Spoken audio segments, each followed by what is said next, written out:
ఏంటి మనోహరి, నువ్వేదో అనుకుంటే ఏదో జరుగుతోంది అని చెంబ అంటే, ఎవరేమనుకున్నా నేను అనుకున్నదే జరుగుతుంది.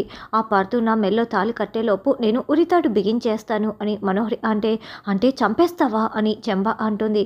అవును, నాకు అడ్డు వస్తే నేను చేసేది అదే అని మనోహరి చెప్పి వెళ్తుంది. ఓసి దుర్మార్గురాలా, నిన్ను ప్రేమించిన పాపానికి చంపేస్తావా, నువ్వు మనిషివి కాదే మృగానివి అని చెంబ తిట్టుకుంటూ ఉంటుంది. రే మనోహరి మేడం దగ్గర నుంచి ఫోన్ కాల్ వస్తోంది అని రౌడీ చెప్పడంతో, మాట్లాడన్నా అసలు మనకు అస్సలు బేరాలు లేవు అని ఇంకొక రౌడీ అంటాడు. ఏంటి మేడం ఫోన్ చేశారు, చెప్పండి, కిడ్నాపా రాబరీయా అని రౌడీ అంటే, కాదు మర్డర్ చేయాలి అని మనోహరి అంటుంది.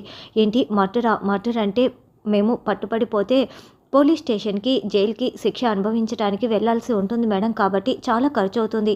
అంత డబ్బులు మీ దగ్గర ఉన్నాయా అని రౌడీ అంటే, చూడు, నేను మీకు కావాల్సినంత డబ్బు ఇస్తాను, మీరు చంపాల్సింది ఒక పోలీసోని, 10 లక్షలు ఇచ్చేనా అని మనోహరి అంటే, లేదు మేడం 25 లక్షలు అవుతాయి.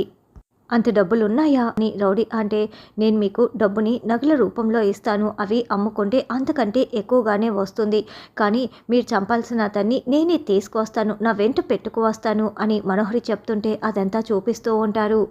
పార్థు మనోహరి ఇద్దరు కారు దిగుతారు. ఇద్దరు రౌడీలు పార్థుని పట్టుకోగానే మనోహరి పరుగులు పెట్టి పారిపోతూ ఉంటుంది.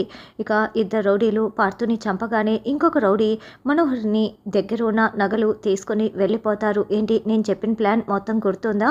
అలా ఇద్దరు ఏమో మీరు పార్థుని చంపేస్తారు, ఇంకొక రౌడీ నా దగ్గర ఉన్న నగలు తీసుకొని వెళ్ళిపోతారు, ఆ నగలు అమ్ముకొని మీరు అండర్ గ్రౌండ్కి వెళ్ళిపోండి, చూస్తున్న వాళ్ళకి దారి దోపిడీ దొంగలు వచ్చి పార్థుని చంపేసి నన్ను గాయపరిచి నగలు తీసుకువెళ్లారని అనుకుంటారు అని మనోహరి ప్లాన్ చెప్తుంటే ఇదంతా చూపిస్తూ ఉంటారు. సరే మేడం, ప్లాన్ సూపర్గా ఉంది, మీరు చెప్పినట్లే చేస్తాము అని రౌడీలు చెప్తారు. నేను ఆ నగలు అమ్ముకొని కలకత్తాలో సెటిల్ అయిపోదాం అనుకుంటే ఇది ఇలా ప్లాన్ చేస్తోంది అని పక్కనే నిలబడి చెంబా వింటూ తిట్టుకుంటూ ఉంటుంది. మనోహరి, మరి నగలు వాళ్ళకి ఇచ్చేస్తే అమరేంద్రకి ఏ నగలు ఇస్తావు అని చెంబ అంటుంది. నేను డూప్లికేట్ నగలు తయారు చేసి పెట్టాను, అవి ఇస్తాను అని మనోహరి అంటే, బాగి గుర్తుపట్టి నిలదీస్తే ఏం చేస్తావని చెంబ అంటుంది. బాగియే నాకు డూప్లికేట్ నగలు ఇచ్చిందని బాగి మీదే నింద మోపి నేను తప్పించుకుంటానని మనోహరి చెప్తుంది. నువ్వు ఏమైనా చేస్తావా మనోహరి అని చెంబ అంటే, నేను అనుకున్నది సాధించడం కోసం ఏమైనా చేస్తాను, ఎంతకైనా తెగిస్తాను అని మనోహరి చెప్తుంది. తర్వాత రాథోడ్ జే జే కొండ దేవరప్పలకు జగదాంబ పలుకు అంటూ కొయిదర వేషం వేసుకుని లోపలికి ఎంట్రీ ఇస్తాడు. ఎవరు నువ్వు, దోచుకోవటానికి వచ్చావా, నీలాంటి దొంగల్ని చాలా మందిని చూశాను, వెళ్తావా లేదా అని బాగా నటిస్తూ అరుస్తూ ఉంటుంది. లేదు తల్లి, ఈ ఇంట్లో ఆల్రెడీ 2 అపశకునాలు జరిగాయి తల్లి, వాటి గురించి చెప్పి మిమ్మల్ని కాపాడడం కోసం వచ్చాను తల్లి అని రాథోడ్ చెప్తూ ఉంటే అప్పుడే పార్థు వచ్చి వింటూ ఉంటాడు. చూడు, నువ్వేం చెప్పనవసరం లేదు, నువ్వు అబద్ధాలు ఆడుతున్నావు, మాకు బాగా తెలుస్తోంది, వెళ్ళు అని బాగి అంటే, ఈ ఇంట్లో 2 అపశకునాలు జరిగిన సంగతి వాస్తవమే కదా తల్లి, నువ్వే చెప్పు తల్లి అని రాథోడ్ అంటాడు. అయినా ఆ విషయం నీకెలా తెలుసు, నువ్వెలా చెప్పగలుగుతున్నావు అని బాగి అంటే, నేను చెప్పటం లేదు తల్లి, కొండదేవర నాతో పలికిస్తున్నాడు, ఆ తల్లిని తీసుకొచ్చి నా ముందు కూర్చోపెట్టండి, నేను మొత్తం చెప్తాను, మిమ్మల్ని కాపాడుతాను అని చెప్తుంటే, ఏం అవసరం లేదు, వెళ్తావా లేదా అని బాగి అంటుంది. మీరు ఆగండి బాగి గారు, ముందే మనుకి ఏమవుతుందో అని నాకు చాలా భయంగా ఉంది, నేను ఇప్పుడే మనుని తీసుకొస్తాను అని పార్థు వెళ్ళి మనుని చేయి పట్టుకులాకు వస్తాడు. ఏమైంది పార్థు అని మనోహరి అడుగుతూ ఉంటే, ఇదిగోండి కోయిదరా, ఇదిగో నేను పెళ్లి చేసుకోబోతున్నది ఈ అమ్మాయిని, తినే నాకు కాబోయే భార్య, చెప్పండి అని పార్థు అడుగుతూ ఉంటాడు. ఎవరు పార్థు ఇతను అని మనోహరి అంటే, కోయిదొరన్ తల్లి, నేను నీ విషయంలో అన్నీ చెప్తాను అని రాథోడ్ చెప్తుంటే, నేను ఇలాంటివన్నీ నమ్మనని మనోహరి అంటుంది. నేను కూడా అదే చెప్పాను మండి, కానీ పార్థు గారు వినిపించుకోవటం లేదు అని బాగి అంటే, నీ విషయంలో నేను ఛాన్స్ తీసుకోలేను మను, ఇప్పటికే 2 అపశకునాలు జరిగాయి కదా, అది కూడా కోయిదొర చెప్తున్నాడు, రా వచ్చి నువ్వు ఇలా కూర్చో, కోయిదొర ఇదిగోండి చేయి పట్టుకొని చూసి చెప్పండి అని పార్థు చేయి అందిస్తూ ఉంటాడు. ఇవి రేఖల వరి పొలం కోతలా అని రాథోడ్ అంటే, ఇంటి కొండదొర అలా మాట్లాడుతున్నావు అని బాగి అంటుంది. మరి లేకపోతే ఏంటి, అన్నీ అడ్డదిడ్డంగా ఉన్నాయి, ఔటర్ రింగ్ రోడ్డు కూడా ఇంత ఘోరంగా ఉండదు, ఇన్ని దారులు ఉండవు, ఏంటి ఇంత అడ్డదిడ్డంగా ఉంటే మరి వీటిని వరి కోతలనక ఇంకేమంటారు అని రాథోడ్ చెప్తుంటే, మా మనోహరి మేడం గురించి మీకేం తెలుసని అలా మాట్లాడుతున్నావు, నువ్వు కోయిదొరవా లేకపోతే హస్త సాముద్రికుడివా అని చెంబ నిలదీస్తూ ఉంటుంది. ఈవిడ పేరు మనోహరి, పొద్దున్నే కాలు జారి కింద పడిపోయింది అని రాథోడ్ చెప్తాడు. అవును కోయిదొర కాలు జారి నడుం విరిగింది అని బాగి అంటే, తర్వాత తల బొప్పి కట్టింది అని రాథోడ్ అంటే, అవును అది నిజమేనని బాగి అంటుంది. తర్వాత పొరమాలి దగ్గు వచ్చిందని రాథోడ్ చెప్తాడు. కరెక్టే నువ్వు చెప్పింది అన్నీ కరెక్టే అని బాగి అంటే, ఏంటి నువ్వు చూసినట్లు చెప్తున్నావు అని చెంబ అంటుంది. చూశాను కాబట్టే చెప్తున్నానని రాథోడ్ అంటాడు. ఏంటి ఎప్పుడు చూసావు ఎప్పుడు వచ్చావు అని మనోహరి అంటుంది. నేను దివ్య దృష్టితో చూశాను, ఆ దేవుడిచ్చిన దివ్య దృష్టి అని రాథోడ్ చెప్తాడు.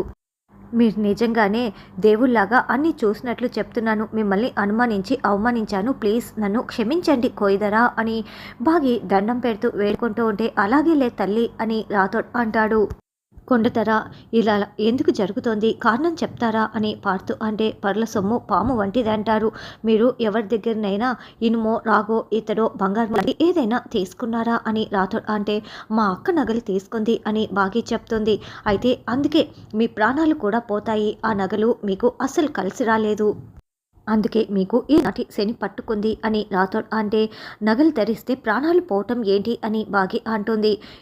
చనిపోయిన వాళ్ళ నగలు వేసుకుంటే ఆయు క్షీణం, మీరు ఆ నగలు వేసుకున్నారంటే ఖచ్చితంగా చచ్చిపోతారు అని రాథోడ్ అంటే, అంటే అవి మా అక్క నగలు కాబట్టి మా అక్కలాగే తను కూడా వేసుకుంటే పైకి పోతుందా అని బాగి అంటే, నో అలా జరగడానికి వీల్లేదు, నా మనో బ్రతకాలి బ్రతకాలి అని పార్తూ అరుస్తూ ఉంటాడు. మనోహరి షాకింగ్గా చూస్తూ ఉంటుంది. కోయిదొర నువ్వు ఏదో ఒక పరిష్కారం చెప్పవా, అసలే 4 రోజుల్లో పెళ్ళి ఉంది ప్లీజ్ అని బాగి వేడుకుంటూ ఉంటుంది. దీనికి ఒకే ఒక పరిష్కారం ఉంది తల్లి, అది ఏంటంటే నగల్ని వదిలించుకోవాలి, ఎవరి దగ్గర నుండి అయితే నగలు తీసుకున్నారో వాళ్ళకే నగల్ని తిరిగి ఇచ్చేయాలి అని రాథోడ్ చెప్తుంటే, నో నేను ఆ నగల్ని తిరిగి ఇవ్వను అని మనోహరి అంటుంది. నీ ప్రాణాల కంటే ఆ నగలు ఎక్కువైపోయాయా మనోహరి, నీకు కావాలంటే కొత్త నగలు కొనుక్కుందాం వెళ్ళు, వెళ్ళి తీసుకురా అని పార్తు అంటే, లేదు వేరే ఏదైనా పరిష్కారం ఉందేమో కనుక్కుంటాను అని మనోహరి అంటుంది. ఉన్నది ఒకే ఒక పరిష్కారం, ఇంకేం లేదు, నగల్ని తిరిగి ఇచ్చేయటమే అని రాథోడ్ చెప్పడంతో, వెళ్ళు మనోహరి నేను చెప్తున్నాను కదా వెళ్తావా లేదా అని పార్తు అంటాడు. గిల్ట్ నగలు తెచ్చిపెట్టే సమయం కూడా మనోహరికి లేకుండా అయిపోయింది, బాగా జరిగింది అని చెంబ అనుకుంటూ ఉంటుంది. నేను వచ్చిన పని అయిపోయింది, నేను వెళ్తున్నాను అని రాథోడ్ చెప్తుంటే, ఆగు కోయిదొర ఇదిగోండి డబ్బులు తీసుకోండి అని పార్తు ఇస్తాడు. వద్దు నాకు వద్దనే వద్దు, నేను ఒక తల్లి సంతృప్తి కోసం వచ్చాను, మంచి కార్యం చేయటం కోసమే వచ్చాను అని ఆ కొండదేవుడ పంపించాడని రాథోడ్ అంటే, నా భార్య మనోహరి కోసమే కదా మీరు వచ్చింది అని పార్తు అంటాడు. అవును అంతే, నేను అందుకే వచ్చాను అంటూ రాథోడ్ వెళ్తూ ఉంటాడు.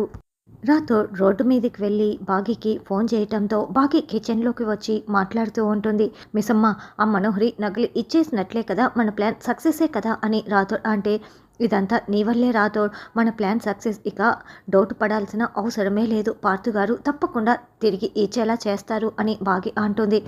అవును మిస్సమ్మ అవి అరుంధతి మేడం నగలు అని రాథోడ్ కన్నీళ్లు పెట్టుకుంటూ చెప్తూ ఉంటే, నాకంటే నువ్వే ఎక్కువగా ఎమోషనల్ ఫీల్ అవుతున్నావు ఏంటి రాథోడ్ అని బాగి కూడా కన్నీళ్లు పెట్టుకుంటూ మాట్లాడుతూ ఉంటుంది. లేకపోతే ఏంటి మిస్సమ్మ, అరుంధతి మేడం దేవత, సార్కి పిల్లలకి దూరం అయిపోయి ఎంత నరకం అనుభవించిందో, పక్కనే బల్లెంలా ఉంటూ మనోహరి మేడం ప్రాణాలు తీయటమే కాకుండా సార్ని కూడా చూసింది ఆ రాక్షసి మనోహరి, ఆ రాక్షసి మనోహరికి బుద్ధి చెప్పాలి మిస్సమ్మ, బుద్ధి చెప్పాలి అని రాథోడ్ చెప్తుంటే, థ్యాంక్ యూ రాథోడ్, నువ్వు మా అక్క నగల్ని కాపాడినందుకు ఆ మనోహరి చేతికి వెళ్లకుండా అని బాకి కూడా కన్నీళ్లు పెట్టుకుంటూ చెప్తూ ఉంటుంది. ఇది నా బాధ్యత మిస్సమ్మ, నా బాధ్యత అని రాథోడ్ చెప్తాడు.